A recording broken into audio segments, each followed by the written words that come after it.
ভাইয়ের প্রশ্ন হলো যে আমি ডিউটি চলাকালীন সময় অনেক সময় দেখা গেল আমার পরনের কাপড় পাক না, তাহলে সেক্ষেত্রে আমার সালাতের কি হবে?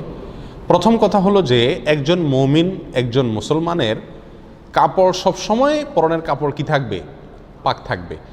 আর সেটার পদ্ধতি কি? সেটার পদ্ধতি হলো পেশাবের পরে পানি ব্যবহার করতে হবে, টয়লেটের পরে পানি ইউজ করতে হবে ভালো করে, যাতে করে নাপাকি কাপড়ে বা শরীরে না লাগে, সেটা খেয়াল রাখতে হবে। যদি আপনি সবসময় এটা খেয়াল রাখেন তাহলে সেক্ষেত্রে আপনি সবসময় কি থাকবেন? পাক পবিত্র থাকবেন। আমাদের দেশে অনেক লোককে যদি আপনি নামাজের কথা বলেন তো বলে ভাই কাপড় ঠিক নেই। এটা একটা হাস্যকর কথাবার্তা। কেন কাপড় ঠিক নাই? আপনার কি ডায়রিয়া হয়েছে? কেন কাপড় ঠিক নেই? এটা তো কোনো যুক্তির কথা না যে আমার কাপড় ঠিক নেই। মুসলমানের কাপড় তো সবসময় কি থাকবে? ঠিক থাকবে। আপনি যখনই পেশাব করবেন, যখনই পায়খানা করবেন, তখনই সঙ্গে সঙ্গে আপনি কি করবেন? পানি ব্যবহার করবেন, তাহলে তো আপনার কাপড় ঠিক থাকে। অতএব কাপড় ঠিক রাখা তো খুব সহজ কাজ, ঠিক না? আমি ঠিক বিধায় আমাদেরকে এদিকটা খেয়াল রাখতে হবে যে আমার কাপড় সবসময় কি থাকতে হবে? ঠিক থাকতে হবে। এরপরেও যদি কখনো অসতর্কতাবশত আমার কাপড়ে পেশাব লেগে গেল বা নাপাকি লেগে গেল, তাহলে সেক্ষেত্রে সমাধান হলো যেই জায়গায় লেগে গেছে ওই জায়গাটুকু ধুয়ে ফেললেই চলবে। শুধু ওই জায়গাটুকু ধুয়ে ফেললেই কি চলবে। অনেকে মনে করেন যে কাপড়ে যেহেতু এক জায়গায় নাপাক লাগছে তাহলে কি করতে হবে? পুরা কাপড় ধুইতে হবে। ব্যাপারটা এরকম না। যেই জায়গার নাপাক লাগছে শুধু ওই জায়গাটাকে ধরে আপনি কি করে ফেলেন? ধুয়ে ফেলেন। অনেকে মনে করে যত জায়গায় নাপাক লাগুক না কেন কাপড়ের যে কোনো এক কোণা ধুইলেই পাক হয়ে যাবে। এটাও সঠিক না। নাপাক লাগলো এক জায়গায়, আপনি ধুলেন আরেক জায়গা, এটা তো কোনো যুক্তির কথা না। কাটা গেছে এক জায়গায়, মলম দিচ্ছেন আরেক জায়গায়, হবে? অতএব আপনার খেয়াল রাখতে হবে যে কাপড়ে নাপাক লাগলে যেই জায়গায় নাপাক লাগছে সেই জায়গায় কি করতে হবে?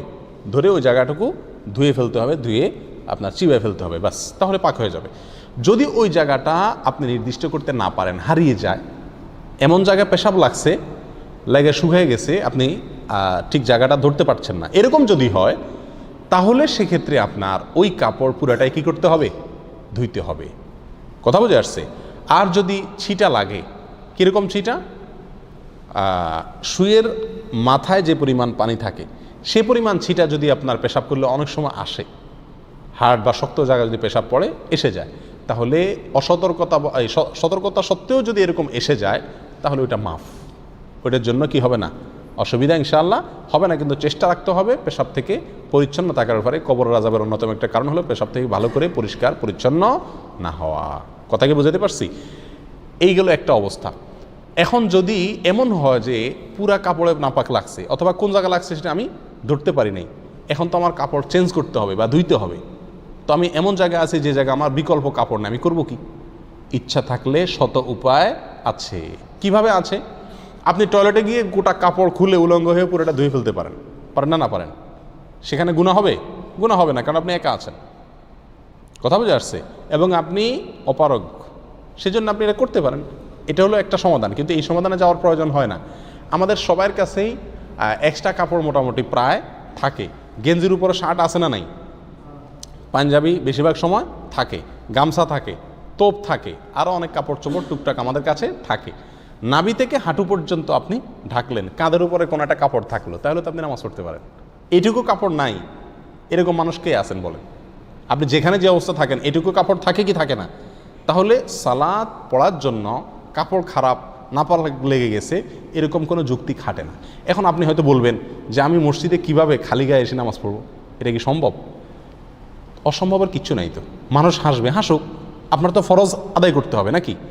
আমার কাছে কি ফরজ আদায় করা বড় নাকি মানুষের হাসাহাসি থেকে বাঁচাটা বড়? এটা তো আমার ইমানের প্রশ্ন, এটা তো আমার ইমানের প্রশ্ন। অতএব নামাজ টাইম মতো পড়তেই হবে। আল্লাহ সুবহানাহু ওয়া তাআলা বলেছেন ইন্নাস সালাতা কানাত আলাল মুমিনিনা কিতাবাম মাওকুতা, নিশ্চয় নামাজ মুমিনদের জন্য নির্দিষ্ট সময়ের ভিতরে ফরজ করা হয়েছে। অতএব আমাকে নির্দিষ্ট সময়ে কি করতে হবে? নামাজ পড়তে হবে। আমাকে তার আগে অথবা পরে পড়া চলবে না। বিধায় নাপাক লাগলেও আমাকে কি করতে হবে? নির্দিষ্ট সময়ের ভেতরেই নামাজ পড়তে হবে। যদি নাপাক লেগে যায় কাপড় ধুইতে হবে, কাপড় ধুয়ে সেটা আবার পরে পড়বেন। আর যদি সেটা আপনার জন্য সম্ভব না হয়, এই ভিজা কাপড় নিয়ে ডিউটি করলে ঠান্ডা লেগে যাবে, শীত লেগে যাবে, দরকার নাই দোয়ার, শার্টটা খুলে পরে ফেলেন। বুঝে আসছে কথা? গামছা একটা থাকলে পরে ফেলেন, অথবা কাউকে বলেন ভাই আপনার রুমালটা বা গামছাটা দিবেন, আমার ভাই কাপড়টা নষ্ট হয়ে গেছে তো চেঞ্জ করে শুধু নামাজটা পড়ে আবার দিয়ে দিব। আমার তো মনে হয় বহু লোকই দিবে। মানা করবে এরকম কয়জন লোক পাওয়া যাবে? ঠিক না ঠিক? সব কিছু বাদ দেন, মসজিদের মুয়াজ্জিন সাহেব, খাদেম সাহেবকে যদি আপনি অনুরোধ করেন আপনাকে শুধু নামাজের জন্য হেল্প করবে না? অবশ্যই করবে। তাহলে বোঝা গেল যদি ইচ্ছা থাকে শত উপায় বের হয়ে যাবে ইনশাআল্লাহ।